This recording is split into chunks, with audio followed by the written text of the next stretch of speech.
Hello everyone and welcome back to my YouTube channel with another useful and informative video. So guys, in this video I'm going to show you how to change clock icon on iPhone's home screen. So guys, if you want to change the clock icon on iPhone's home screen, here I will show you how can you do this. So guys, this is very basic and simple. You can easily do this.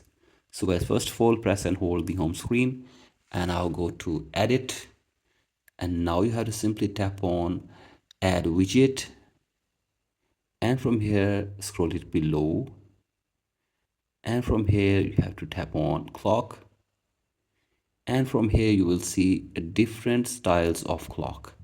So guys, you can see this, you can get every style of the clock. So guys, you can see this, you have a lot of options to change the clock style on your home screen of your iPhone. So guys, you can select anyone from here. So guys, right now I am adding this one.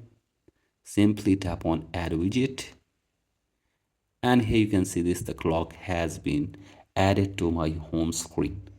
So guys, in this way you can also change the clock icon on your iPhone's home screen. So guys, that's it for today's video. Hope this video helps you. Please like and subscribe to my YouTube channel as well. Thank you.